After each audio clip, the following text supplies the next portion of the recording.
That was Askin sarcoma. And the crazy thing is, it's a branch of Ewing sarcoma, which affects 3 out of a million people with a prognosis of 6%. Wow. No one's ever had these 2 cancers before. And the chances of me surviving both is equivalent to winning the lottery 4 times in a row with the same numbers. Welcome back to the Kris Krohn Show. And I got a question for Sean Swarner, who is voted one of the 8 most inspirational people on the planet. What do you do when the doctor says you have 14 days left to live? You don't believe him. It's as simple as that. You just don't believe him. You go inside. You go somewhere else. You've done something amazing in your life. You've also survived 2 crazy cancers. Not really sure exactly why you're alive. You've summited the tallest peak on every continent. There's less than 100 people on the planet that have done every continent plus the North and South Pole. You've done all those. Right. Plus you did, was it an Ironman? It was the World Championship Ironman triathlon in Hawaii. Which makes you the only person on the planet that's done all that. Correct. And on top of that, you do extreme sports and all the crazy stuff and kite surfing. We're jumping out of plane. We're going to get into all the crazy. Well, I don't know about kite. I'll pick it up. Why not? Kite surfing. Why not? Off the mountain. Yeah. You do it. So let's just start with this. You're not supposed to be alive. Not at all. And I've had my near-death experience and I knew what it did for me. I'm kind of curious. What was it like for you when you had the doctors? You had a man of the cloth basically pronounce you done. Not only that, but you spent a year of your life, your 17th year on this planet, you spent in a coma. I was like, I'm 14, 15, 16, 18. Like you skipped a year of life. Gone. But going through something so traumatic, when I went through it, I'm going to answer that with a question first. When you're, say, in the 8th grade, when you're going through high school, when you're getting ready for school, what are you concerned about at that time? Girls. Where are you going to sit at lunch? Popular. Yeah, how cool you are. Exactly. If your clothes look good. Now imagine, let's just go back in time. Imagine you're now 60 to 70 pounds overweight, bald from head to toe, on your hands and knees, sobbing in the shower. Your hair's clogging up the drain. The water's rising up, and you're literally fighting for your life. And every single night you go to bed, you are terrified to close your eyes because you don't know if you're going to wake up the next day or not. So now compare those 2 perspectives. One is worried about what other people think of him. The other one is worried about fighting for his life and just surviving. Is this where you get into the dangerous sports where you're like, maybe I shouldn't even be here anyway, so let's push just take the envelope. Let's push it. I think so. I do it for 2 reasons. One, I wanted to be the first cancer survivor to climb Mount Everest. I just wanted to give people hope. And because oftentimes going through what I went through, I didn't have hope. It wasn't there. And then the other one is maybe I want to prove to myself I'm still alive. Free Solo. You know that show? I do. And that guy is absolutely freaking crazy. He is freaking crazy because I'm like, and they're arguing that maybe he doesn't have that thing in his brain, the ability to empathize, where it's just like, maybe he can't feel fear. And there's, how much fear do you feel when you're jumping out of a plane? Well, yeah, none. I mean, it's interesting is I've never really felt fear for myself. I felt fear for others. So going back to that same kid, and I'm thinking it out loud right now, going back to that same kid who's 13, 14 years old on the shower floor, on his hands and knees sobbing, it was also in that same moment when I pictured, say, 3 months ahead and mom and dad no longer have their firstborn son. I couldn't do that to them. Family is one of my personal core values. And I think now when I do things, I'm not concerned about me. I know I'm going to be fine. I'm always going to be fine. I will figure a way to make it happen. Do you think that's a little bit of an irrational false sense though? Like, how do you really know? I mean, you're doing dangerous stuff. You run out of oxygen and you get tipsy on the Hillary step on making your final ascent up to the top of Everest, and you fall over. But why am I going to sit there and worry about dying? Why am I going to sit there and worry about, yes, I'm putting myself voluntarily in these situations where I might die more than I would be, say, driving here. But I honestly think when your time's up, your time's up. Like my time wasn't up when I was going through those cancers. I'm here for a reason. I'm here for a purpose. I'm going to live life as much as I possibly can because I'm more afraid of I'm more afraid of not living than I am of dying. Now that I resonate with. Yeah. So the idea of a near-death experience, when I was 19 years old, I walked out of the ocean. I didn't think I was supposed to because I was trying to save my sister's life. And I remember feeling this devastated feeling of like, I'm not supposed to be here. And yet I have to find out why I'm still here. And it made me bold. It made me audacious. And it made me just kind of say, I don't know if I get it tomorrow, but I have it today. Exactly. And so we better make it count. And it's like living like you're dying. And it's pushed me to do, I think, some pretty bold, audacious things. It sounds like it's really done that for you. Absolutely. But most people don't get that experience. They don't have that opportunity. And if they do, a lot of people look at it and then they become feared. They become full of fear. Yeah, it's because they don't have a big enough why, a big enough reason to do it. Exactly. Yeah. Once you've faced the fear of death, it changes the game. So you've had very unique experiences. I want to lean into this for just a moment here. So let's just talk about the mountains. Let's just hit them all real quick. So take me through the continents and the peaks and the names of the mountains. I met a buddy. I kid you not. I made a friend 2 months ago and we've become thick as thieves. He's a very successful entrepreneur. He's already done half the peaks. And he says, Kris, I'm doing Everest in like 3 years. I've got a plan. I'm doing Baja next month with him, the Baja 1000. And so I'm like, oh my gosh, I found a buddy that is going to let me do a bunch of things, half of which my wife doesn't want me to do. Right. And I'm going to be supported. So like, like, let's just say that I was your pupil and I'm like, okay, in the next 3-4 years, I want to end with Everest, but I want to have done the North and South Pole and the top 7 peaks. So take me through. If you want to end on Everest, see, I started with Everest. Okay. I went for the big one. I was like, the rest are going to be downhill. Good. Well, listen, it's your program. So here we go. I just gave you a pile of money, bro. Like, how are we going to do this? Break it down for me. I started with Everest. I figured the rest are going to be easy and downhill after that. I would not suggest that. I would suggest starting with something like Kilimanjaro, which I've done 24 times. This is in Kenya? This is in Tanzania. This is Tanzania. Yeah. South of Kenya. And this is which number highest mountain? That's a great question. 4th highest? 4th highest. Is Everest is number 1, Aconcagua, Denali. Then it would have to be Kilimanjaro.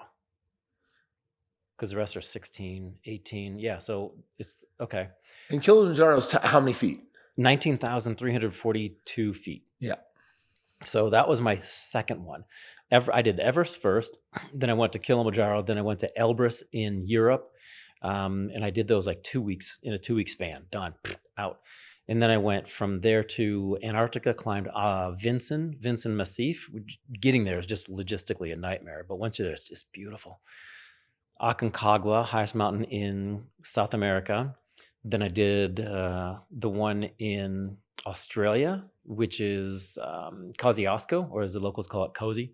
And then I finished with Denali, finished on American soil. That was kind of my goal. And Denali caused me so many problems. I summited it on my 3rd attempt. The first time I fell 100 feet. I was roped up to my climbing partner, and we had 50 feet of rope between the two of us. And I slid 50 feet and then 50 feet below him. I was freaking out. And I remember I got my wits together and I climbed back up to where I fell, belayed him in.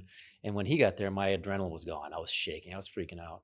Went back to the nearest camp, looked up, and I was like, I'm a big believer in signs. I'm like, am I supposed to be here or not? Give me a sign. Leaned back in my tent. My hood caught my glacier glasses that were hanging, snapped them right in half. I was like, dude, I kind of needed those. So went back home. Yeah, I was like, that's a big sign. Thank God I had goggles. Went back home the year later at the third camp out of 5 camps. So the 3rd camp, we got more snow in 2 days than the Alaska Range did the entire winter. Wow. So I remember waking up in the middle of the night sweating. I'm in my 40 below sleeping bag, and when it's that cold, snow becomes an insulator.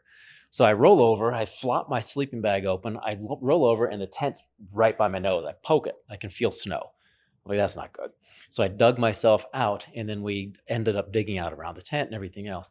Avalanche danger was just off the charts. Went home. A week and a half later, an airline company came in and said, hey, we want to sponsor you, get you back up there. Week and a half later, 11 days, perfect schedule on the summit, slight breeze. It was like the heavens opened up and we're like, you're here. And then that was the 7 summits. Came back down. ESPN was there. They were doing a whole story. And I remember hugging my mom. She was like, I can finally sleep. She told me 2 things. She's like, I can finally sleep now. And then the second one was, I could smell you before I saw you, because we were on the mountain for so long. But those are the 7.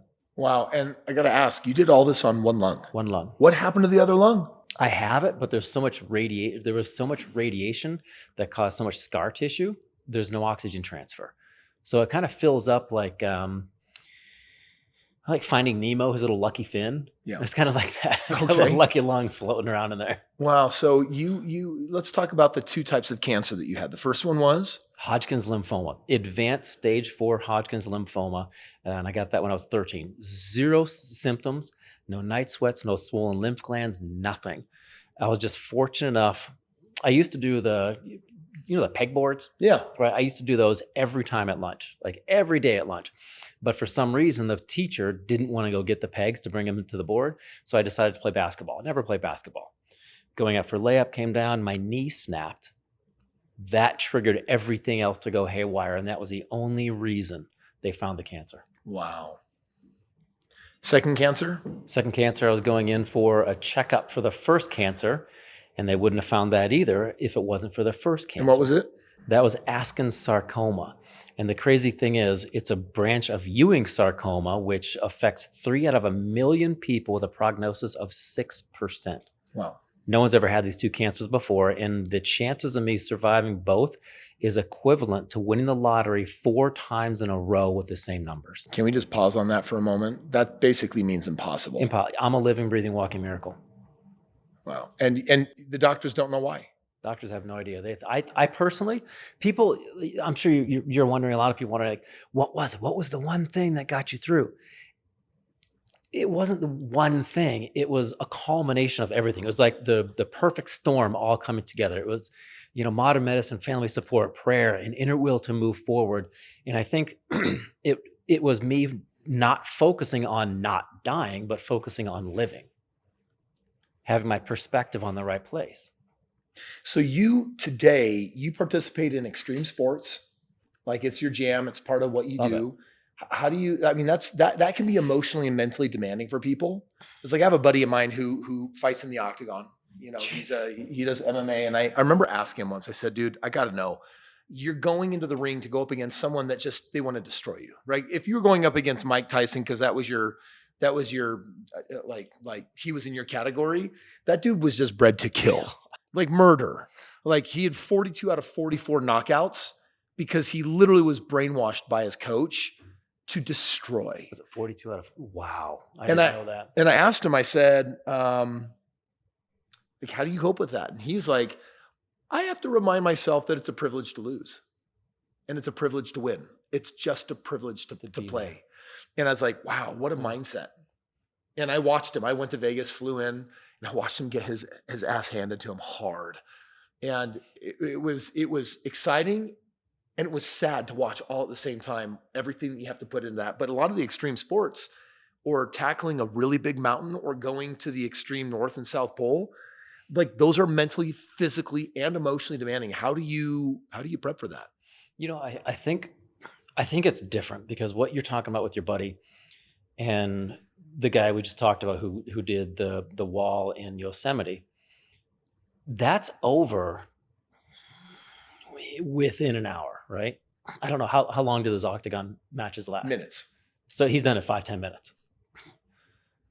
When I went to the North Pole, it took me 10 days. When I was climbing Everest, I got to base camp April 8th. I summited May 16th. So that's almost a month and a half. I think I'm really focused on delayed gratification and a deeper purpose behind it. It's not just the adrenaline from going out there and jumping out of a plane. That's over like that. This is enjoying the process and the journey. And going back to what you said with your buddy, I'm grateful for being alive. I'm grateful for having these different experiences. And am I focused on the summit? Absolutely. Everybody wants to reach their goal. But when I get there, then what? There's always going to be another mountain to climb. There's always going to be another race to run. 4.5 years ago, my best friend died. He was one of the top 100 YouTubers in the world. Grant Thompson the last year of his life, got deeply into like paramotoring. And so he spent, I think, a couple of weeks in Florida, got totally trained up, moved down to southern Utah in the St. George area, and then would go up 2 or 3 times a day and did this for months and months and months. And he asked me, he's like, hey, do you want to come train with me? And I just had this feeling, no, didn't feel like tempting death on this one. And when he fell from the sky and when he died, it was such a travesty. He had over 1 billion views on all of his social media, had brought families together with his science experiments from his channel, The King of Random. It is an extraordinary human being. But it kind of begs this question, how do you know when you're tempting fate? And do you feel like you tempt fate? Great question. First of all, I'm sorry to hear that. And secondly, I think if you continue, if I continue climbing, and if other people continue pushing the envelope, the ratio of survival to death starts falling out of your favor. So if you continue to climb Mount Everest, for example, I've only done it once. I might do it again next year, hopefully. If I continue to do that, odds are I will die. However, if you look at the end destination for every single human being, it is death. Without getting too morbid, we all die at some point in our lives. Yes, I want to fend that off as much as I can and experience as much as I can, but I'm not going to stop living. I'm not going to stop enjoying what I love doing. I'm not going to stop doing what gives me passion and fills my soul. So real quick, you're how old? 49. So you climb again on 50 and you die, and you know it. Or you can trade it and live till 80, but you've got to like tone it down and you got to play it safer. Which choice do you make? Oh, see, now I see the psychopath you are. Long pause. Long pause. Yeah, I'm watching the gears go. You don't like that, do you? Is there a kind of like an inner rebellious spirit that says you can't make me and I will defeat and I'll go against the odds and I will win? Like, what is that I see right there in your eyes? My mind instantly goes, well, there's no guarantee I'm going to die. I'm going to continue pushing and I'm going to take these calculated risks. I'm still going to live to 80 by doing what I'm doing. So when you gave me this or that, I'm like, I want this and that. Mm-hmm. Yeah. People would call that reckless. Calculated risks. I thought you were going to say that. That's what my buddy who's taking me on all these wild things, like, no, we do everything we can. He's like, we don't even have to spend like 2 months on Everest. We use the hypobaric chamber and we cheat and we just get used to being in an oxygen deprived state. So say you do that, right? Okay. Because I have a tent I sleep in at home. When I'm training for Kilimanjaro, I sleep at 19,000 feet every night leading up to, slowly, gradually getting up there. Is this a hypobaric chamber? Well, it's not a hyperbaric chamber. Hypo. Correct. It is not a hypobaric chamber because there's no pressure related to it. It's a company called Hypoxico that makes a machine, I call it R2D2, that filters out oxygen. So it gets you used to a CO2 carbon dioxide state? It actually, that's a great question. I don't know how it works. I'll have to look it up. But I do know that it does work because when I'm on it and I put it at 30,000 feet, my pulse oximeter drops to 50. Yeah. So it's doing something. It's helping me kickstart that genetic engine of manufacturing red blood cells and hemoglobin. But going back to that, if you're in that state and you show up to Everest Base Camp and you're on the mountain for 4 days, you go up and down, you come home. What's the point? You're missing the whole journey along the way. Yeah, but you tell me what the point is. You've already done all of the things. You're number one in the world. Now you're about to repeat. You're like, why do you want to do Everest again? Because I did it with oxygen last time. You cheater. You had one lung. I want to do it without oxygen next time and my one lung just to see if it's possible. Why? Because with your help, with other people's help, I'm going to get that following and maybe I can beat into people's minds that we're all capable of more. Yeah. There's so many people, we're limited by this. Yes. Not by our bodies. Yeah. The mind, as you know, the mind breaks 100 times before the body should. I actually love so much that you just said that because the game that you're playing, you're right. You may not be going in for a quick 10-minute, ride, doing something really, really hard. You're playing a long game, but sometimes playing the long game is filled with a lot of suffering. Absolutely. But you learn how to embrace that and live in. Tell me about it. When I was going through the cancers, I actually learned to be comfortable in the uncomfortable. That became your new comfort zone. That became my new comfort zone. So maybe that's why I'm continuing to push it, because I believe that I'm supposed to live in that uncomfort.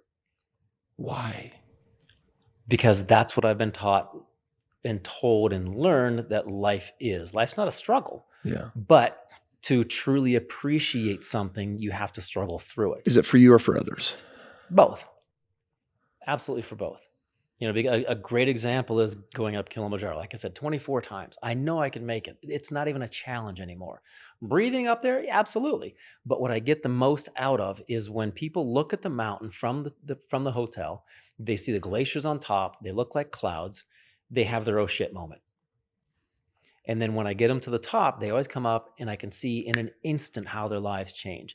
And they come up to me in tears and they're like, thank you so much for getting me here. And I tell them, I didn't get you here.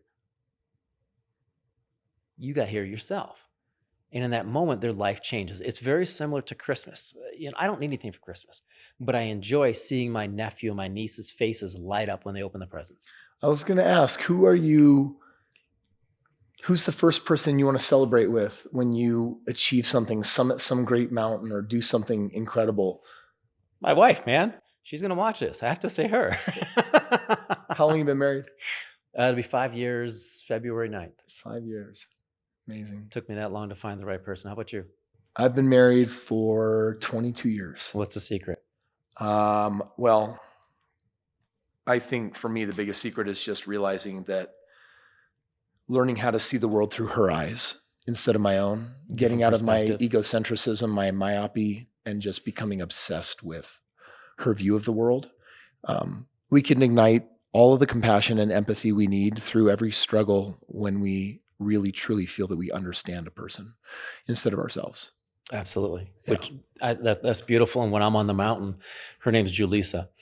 I took her up. She's born and raised in Puerto Rico. So if a Puerto Rican girl can make it to the top of Kilimanjaro, anybody can make it, right?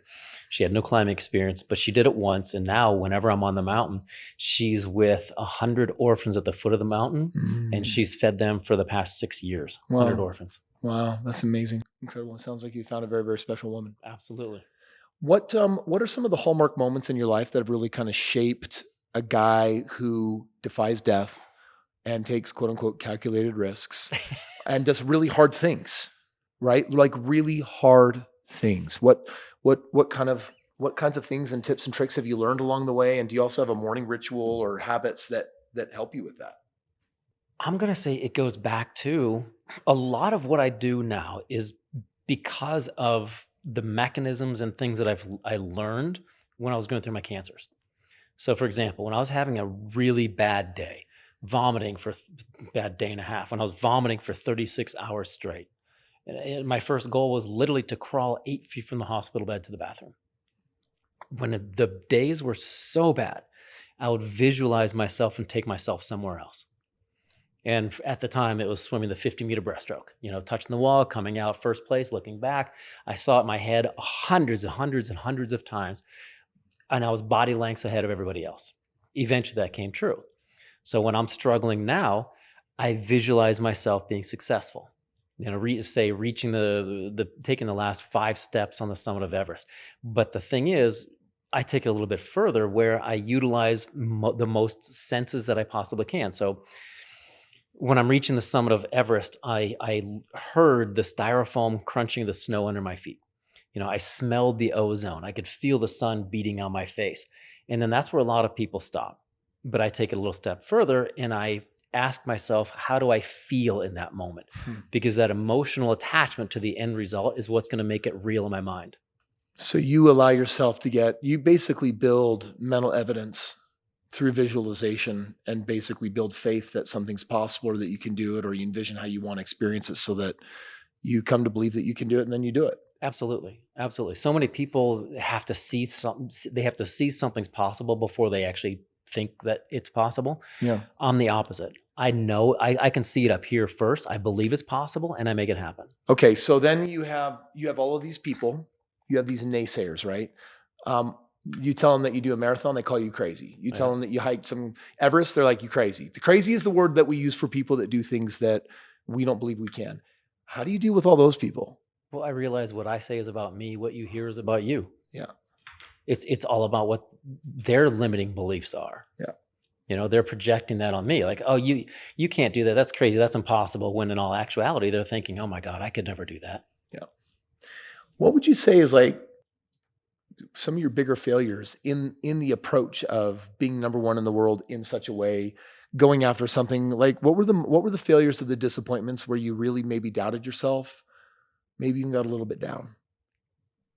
You know, in all honesty, if you look at the typical life of, say, I don't want to call it typical, but a typical male's life, you know, you go to school, go to college, you graduate college, get a job, get married, have kids, you know, you work your way up the food chain and so forth. I went to college, I went to grad school, dropped out of grad school, flipped everything around. I went on these adventures, and now I'm trying to monetize what I've done. So looking back on it from a financial perspective, I would say I'm a failure because I didn't utilize what I had in the moment to build it bigger. Yes, I've accomplished some amazing things that no one in history has ever done before. But now I'm in the process of trying to monetize what I've done. Got it. And up to this point, I would consider myself financially a failure, but a tremendous success in other areas.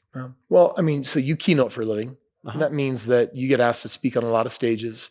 Bottom line is you're there to inspire and motivate, right? Yes, to inspire and motivate, but no, I'm there to give an inspiring and motivating story while empowering them. Big difference. Inspiration and motivation is fleeting. It doesn't last. But if you can empower and change someone's life and help them figure out how to utilize their own personal core values, now you've got the right dangling carrot in front of them. Some of the stuff you've done costs money, right? Like, what does it cost to do Everest?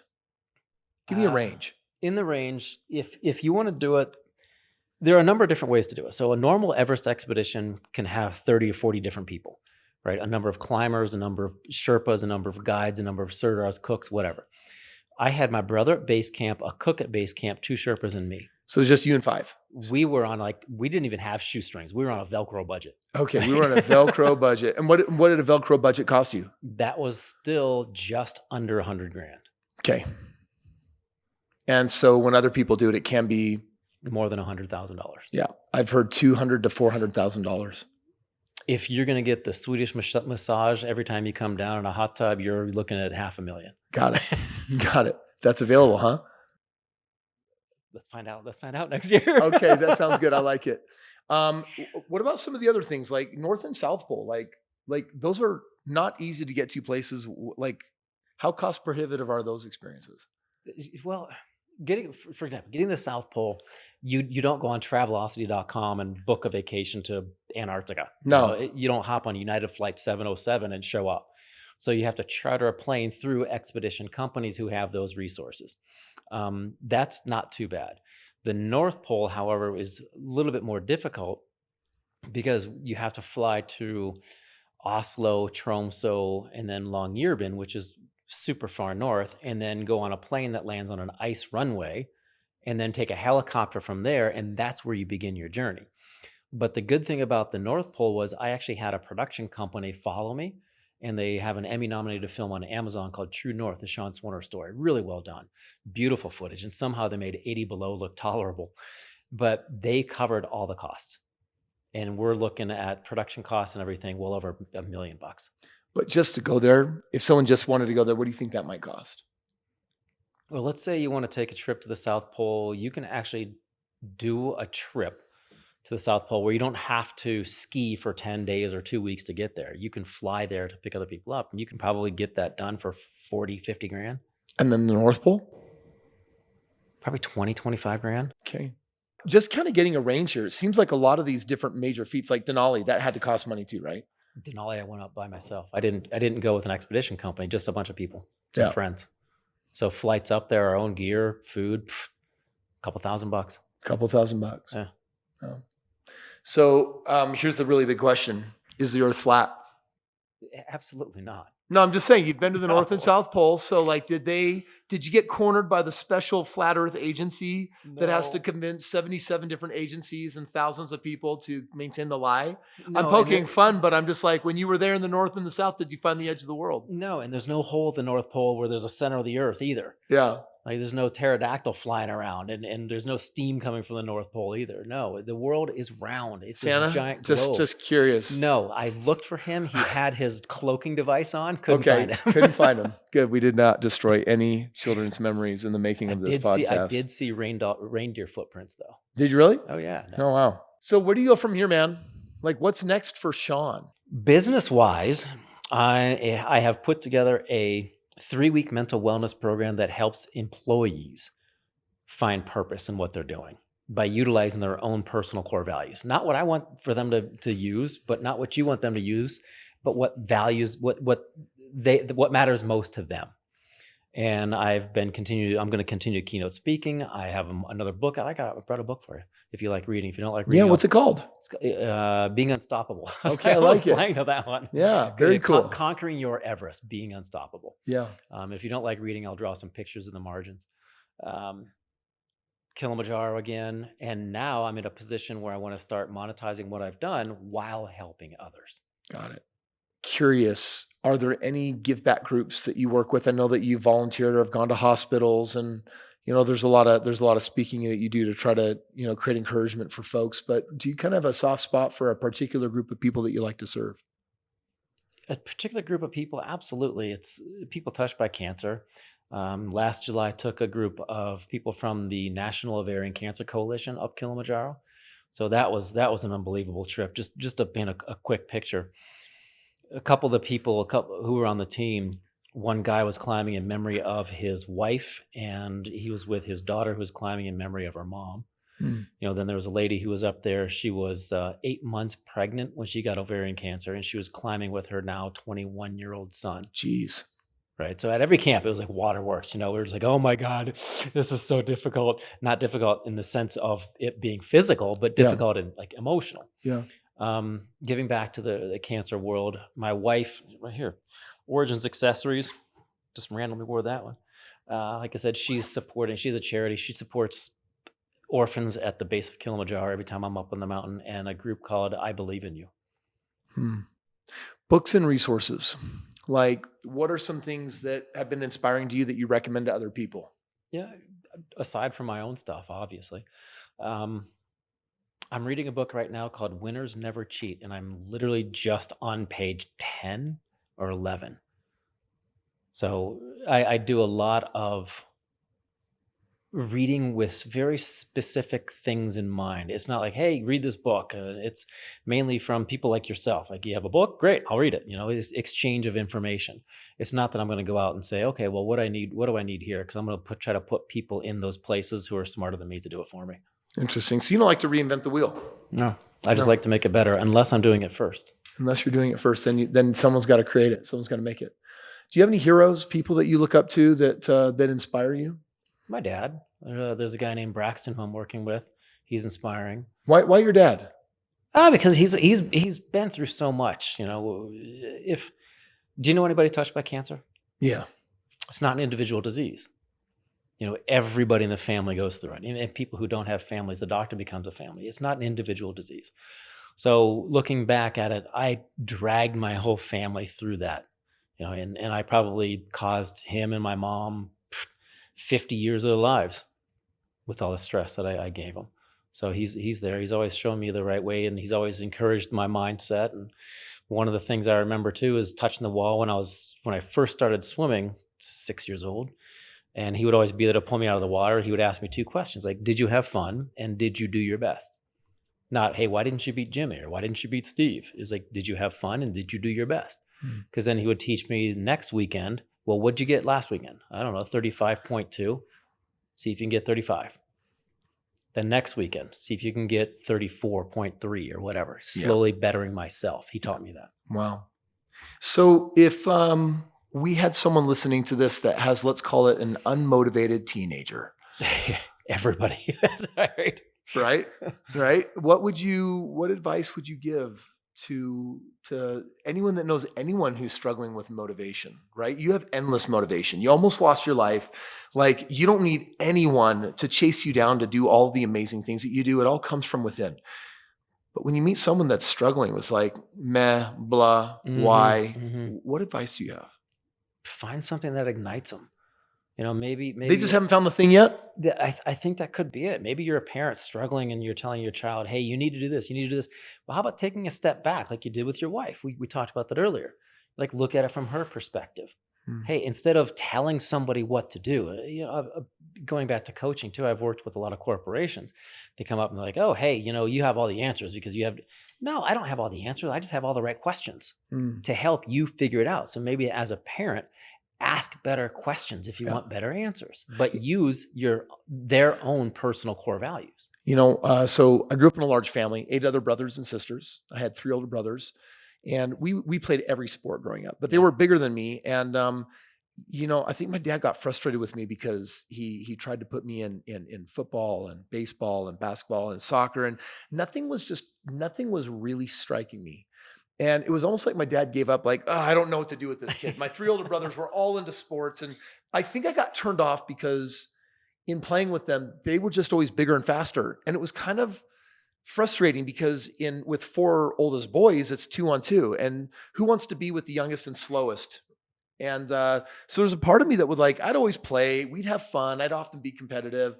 Sometimes I hated how overly competitive they were. They would fight all the time and bicker and complain and beat each other up.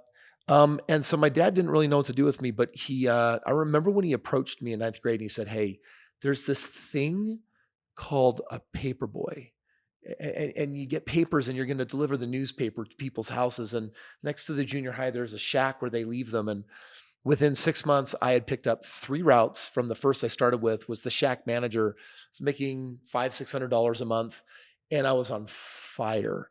It was making me physically fit. I was competitive at it, but I loved. How old were you? The entrepreneurship. 15. Loved making money. Like, it just lit me up to see a project start to finish and to do it well. And so maybe it is. I think that experience led to me actually waking up and finding my mojo for life. Because there was this one moment, I was 6 months into my paper route, and I had gone from, I had my growth spurt. I got really lean. My legs were getting really strong and powerful because I was booking it. Washington, where I'm from, lots of hills. So these 3 routes, 70 papers, covered 3 really large neighborhoods and some tough terrain. Like, you were using all the gears on your bike. And there was this one moment, I was 6 months in and I was going for a record. I was going to complete my entire route in 27 minutes. And I was going around one of my final bends, and there was gravel all over the road. God. And I was going 45 miles an hour. I have my speedometer. And I was like, that's it. It's over. I'm going to biff it. I'm going to road rash from my forehead down to everything. And somehow I kicked my leg out like a motorcycle, and I skid across the entire road, and I didn't biff it. And by the time my bike stopped, I took this huge, deep, adrenaline-filled breath, and I felt alive. And it was in that moment I recognized I'm strong, I'm fit, I'm fast, I'm confident, I'm capable. There's nothing I can't do. And that was the moment for me that was just like, I just owned my life from that moment forward. And so I think there is something to what you're saying about, well, maybe you just haven't found your thing. Maybe you just got to iterate and get exposure to some different things to really find out what's really going to get you. Because, you know, school is kind of frustrating. I took my kids out of public school and hired my own teachers and gave them a private education because I wanted to base it on what they were interested in. You know, school just measures the same thing. It's like math, science, reading, right? And those are useful, but not everyone excels in those things. And they also don't give you exposure to the wide world of possibility. And so, yeah, I think sometimes people just aren't finding that thing where they're really going to excel. So why is it then that a lot of times people have to go through something almost traumatic or life-threatening, you know, something that really scares the crap out of them to feel alive? And then maybe the people who haven't found that passion are the ones who are stuck in their comfort zone that they don't want or they don't have the opportunity to experience that. It was said to me, your mess becomes your message. I love that. And it's this idea that for some reason, humans think that life is supposed to be struggle-free. It's always why God, why would God allow such awful things? I did a 2-year Christian mission in Germany, in the Eastern Bloc, with a group of people that just hated God and hated life and hated everything. And they just thought there can't be a God because what we went through post World War II was just so awful. Communism, the wall, everything that we went through was just awful. And it makes me think, like, what is the purpose of struggle? And it either defeats you or you survive it. And if you survive it, it can become defining and it can become an opportunity. I think of, I think we all have causes that we stand for. I hate the injustice of child sex slavery. And my wife and I, we do a lot of work in that. Our foundation does a lot of work in that space. And I think these kids didn't ask for this. And it's an awful thing, but if they survive and if they can face it and if they can overcome it and if they can beat it, where it doesn't own their life and it doesn't define their life and it doesn't define their future, then they become this incredible force in the world. They can become incredibly motivating, uplifting. They can do work that matters. It was like, kind of reminds me, I had a daughter that wanted to commit suicide and she tried to take her life in front of me. This is a year ago.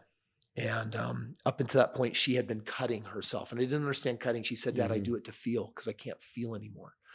And when she went in that hospital that last time, there was a nurse that had these cuts all over her hand that had healed, these scars. And she turned to her and she said, how did you get those? And she looked at my daughter's arm and said, same way you got those. And she says, don't worry, there's something on the other side. And fortunately, I thank God my daughter found that. She found out what was on the other side. Good. She's just this week in getting her 3rd degree black belt. And she's turned out very confident and is now 18 and loves life. And I'm excited for her. But no, I think that sometimes we do have to endure something awful to have an experience deep enough to wake us up, to figure out what maybe it's all about. And I think I want to end with that today. What do you think your life is all about? Great question. First of all, I appreciate you sharing about your daughter. It's never easy talking about emotional things like that. But to answer what my life is all about, I guess I have to let you know that my grandma, I'm visiting her again soon, on October 25th, she turned 101. And everybody is always like, oh my God, that's fantastic. And I told her that. She's like, it's fantastic, right? She goes, wait until you get to be 101 and see if it's fantastic. Her eyes are macular degeneration. She's slowly going. She's still with it cognitively. Perfect. Great sense of humor. Beautiful lady, right? But my sense of purpose, why I'm here, what I'm doing, without getting too philosophical, is just to squeeze as much as I possibly can out of life and experience so many things while doing good along the way. So I think it's to do well while doing good. Is there a good in your life that you're the most proud of, or that is maybe the most meaningful to you?